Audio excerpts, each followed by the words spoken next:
Hello friends, welcome back to my channel. Friends, आज class 10th Hindi के निबंध बताएंगे। तो फ्रेंड्स चलिए देखते हैं। जैसे कि निबंध है हमारा प्रदूषण की समस्या और समाधान। फ्रेंड्स, जैसे कि इस पर हर साल निबंध लिखना आता है, तो क्यों ना इसे तैयार किया जाए। चलिए देखते हैं। जैसे कि फ्रेंड्स इसमें हेडिंग क्या क्या डालेंगे, तो इसमें हेडिंग डालेंगे प्रस्तावना, प्रदूषण का अर्थ, ये पहली हेडिंग हुई, ये दूसरी हेडिंग, और प्रदूषण के प्रकार ये होगी आपकी तीसरी हेडिंग।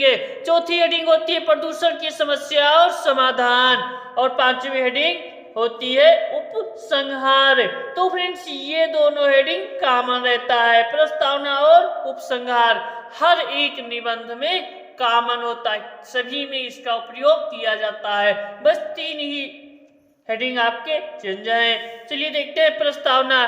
तो फ्रेंड्स आज का मानव औद्योगिक के जंजाल में फंसकर स्वयं भी मशीन का एक पुर्जा बनकर रह गया है। जैसे कि फ्रेंड्स निबंध होता है कि छोटे से छोटे में कैसे लिखते हैं, तो ये भी लिखा गया है, सबसे छोटा इसे निचोड़कर बनाया गया है। तो कि वह अपने पर्यावरण की शुद्धता का भी ध्यान ना रख सका, इसलिए एक समस्या उत्पन्न हुई है। हमारे सामने चुनौती पर्यावरण को बचाने की है, क्योंकि पानी, हवा, जंगल, मिट्टी आदि सब कुछ प्रदूषित हो चुका है। बस आपकी एक हेडिंग कंप्लीट हुई। नेक्स्ट हेडिंग आता है फ्रेंड्स प्रदूषण का अर्थ।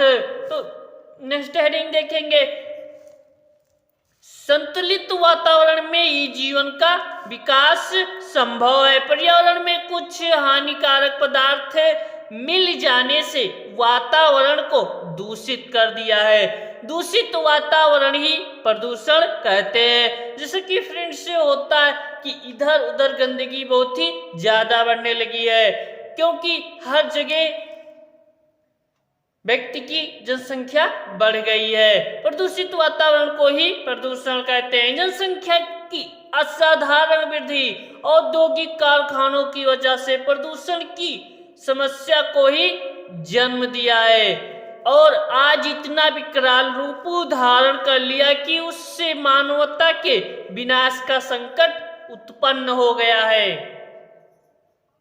आपकी दो हेडिंग कंप्लीट हुई। तीसरी हेडिंग आती है प्रदूषण के प्रकार। तो आज के वातावरण में प्रदूषण निम्न रूपों में दिखाई देता है: वायु प्रदूषण, जल प्रदूषण और ध्वनि प्रदूषण। ये तीन प्रदूषण के बारे में लिखना होगा आपको। तो वायु प्रदूषण है, वायु जीवन का अनिवार्य स्रोत है। प्रत्येक प्राणी को स्वस्थ रहने के लिए शुद्ध वायु की आवश्यकता होती है। और दूसरा हेडिंग है जल प्रदूषण। तो जल को ही जीवन कहा गया है, और यह भी माना जाता है कि जल में सभी देवता निवास करते हैं। बड़े बड़े कारखानों का जल नदियों में जाकर गिरता है, और नदी का जल बहुत ही ज्यादा दूषित होता जा रहा है। नेक्स्ट हेडिंग है ध्वनि प्रदूषण। तो फ्रेंड्स ध्वनि प्रदूषण भी आज की एक नई समस्या है। इसे वैज्ञानिक प्रगति ने पैदा किया है। सकी जेट विमान, लाउड स्पीकर, ट्रैक्टर आदि ध्वनि प्रदूषण करते हैं। नेक्स्ट हेडिंग डालेंगे, तो नेक्स्ट हेडिंग आपकी होगी प्रदूषण की समस्या और समाधान। तो इसके बारे में लिखना होगा। तो इसके बारे में लिखेंगे, बढ़ती हुई जनसंख्या और औद्योगिकरण ने विश्व के सम्मुख प्रदूषण की एक समस्या पैदा कर दी। जानलेवा बीमारियां, कोई अपंग होता है तो कोई बहरा होता है। कुछ समाधान भी है प्रदूषण के, जैसे कि फ्रेंड्स जिसकी समस्या होती है उसका समाधान भी कुछ ना कुछ होता है। जैसे कि कुछ समाधान है, वृक्षारोपण है, सर्वश्रेष्ठ साधन है, वृक्षों की अधिक कटाव को रोका जाए। तो फ्रेंड्स ये प्रदूषण के कुछ समाधान आप लिख दीजिएगा। फ्रेंड्स नेक्स्ट हेडिंग है आपका उपसंहार। बस ये आखिरी हेडिंग है।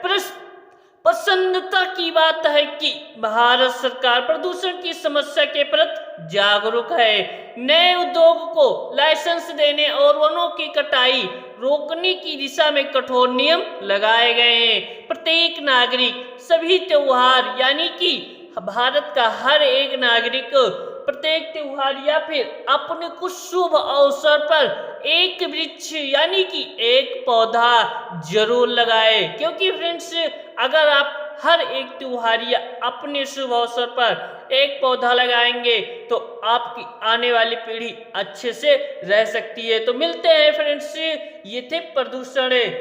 मिलते हैं नेक्स्ट वीडियो में, तब तक के लिए थैंक्स फॉर वॉचिंग फ्रेंड्स।